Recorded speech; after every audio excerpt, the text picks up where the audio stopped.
بخاری شریف میں ہے کہ حضرت عمر رضی اللہ عنہ نے بارگاہ الہی میں دعا کی، یعنی مجھے اپنی راہ میں شہادت عطا فرما اور اپنے رسول صلی اللہ علیہ وسلم کے شہر میں مجھے موت نصیب عطا فرما۔ حضرت عمر رضی اللہ عنہ کی دعا اس طرح قبول ہوئی کہ حضرت مغیرہ بن شعبہ رضی اللہ عنہ کے مجوسی غلام ابو لؤلؤہ نے آپ سے شکایت کی کہ اس کے آقا روزانہ اس سے 4 درہم وصول کرتے ہیں، آپ اس میں کمی کروا دیجئے۔ آپ نے فرمایا کہ تم لوہار اور بڑھائی کا کام خوب اچھی طرح جانتے ہو اور نقاشی بھی بہت عمدہ کرتے ہو، تو 4 درہم یومیہ تمہارے اوپر زیادہ نہیں ہے۔ اس جواب کو سن کر وہ غصے سے تلملاتا ہوا واپس چلا گیا۔ کچھ دنوں کے بعد حضرت عمر رضی اللہ عنہ نے اسے پھر بلایا اور فرمایا کہ تو کہتا تھا کہ اگر آپ کہیں تو میں ایسی چکی تیار کر دوں جو ہوا سے چلتی ہے۔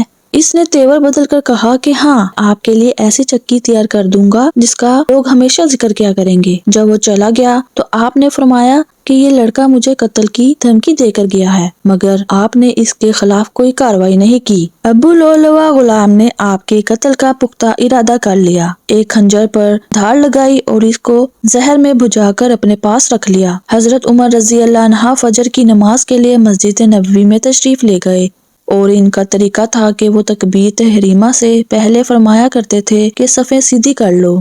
یہ سن کر ابو لؤلؤہ آپ کے بالکل قریب صف میں آ کر کھڑا ہو گیا اور پھر آپ کے کندھے اور پہلو پر خنجر سے 2 وار کیے، جس سے آپ گر پڑے۔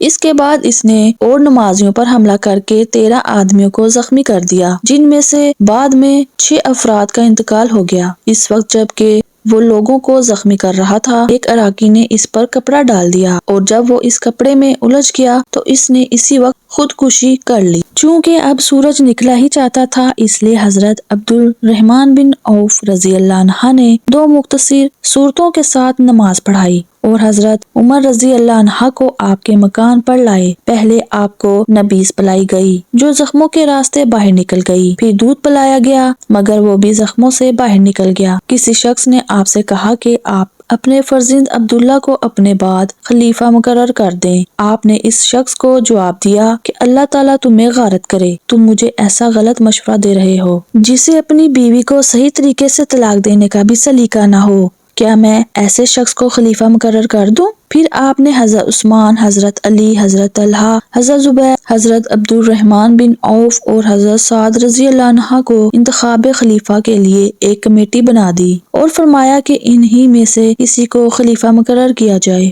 اس کے بعد آپ نے اپنے صاحبزادے حضرت عبداللہ رضی اللہ عنہ سے فرمایا کہ بتاؤ ہم پر کتنا قرض ہے؟ انہوں نے حساب کر کے بتایا کہ تقریباً 86,000 قرض ہے۔ آپ نے فرمایا کہ یہ رقم ہمارے مال میں سے ادا کر دینا، اور اگر اس سے پورا نہ ہو تو بنو عادی سے مانگنا، اور اگر ان سے بھی پورا نہ ہو تو قریش سے لینا۔ پھر آپ نے فرمایا جاؤ حضرت عائشہ رضی اللہ عنہا سے کہو کہ عمر اپنے دونوں دوستوں کے پاس دفن ہونے کی اجازت چاہتا ہے۔ حضرت عبداللہ بن عمر رضی اللہ عنہ ام المومنین حضرت عائشہ رضی اللہ عنہا کے پاس گئے اور اپنے باپ کی خواہش کو ظاہر کیا۔ انہوں نے فرمایا کہ یہ جگہ تو میں نے اپنے لیے محفوظ کر رکھی تھی، مگر میں آج اپنی ذات پر حضرت عمر رضی اللہ عنہ کو ترجیح دیتی ہوں۔ جب آپ کو یہ خبر ملی تو آپ نے خدا کا شکر ادا کیا۔ 26 ذی الحج 23 ہجری کے دن آپ زخمی ہوئے اور 3 دن بعد 10 برس 6 ماہ 4 دن امور خلافت کو انجام دے کر 63 سال کی عمر میں وفات پائی۔ انا للہ و انا الیہ راجعون۔ حضرت عروہ بن زبیر رضی اللہ عنہ سے روایت ہے کہ خلیفہ ولید بن عبد المالک کے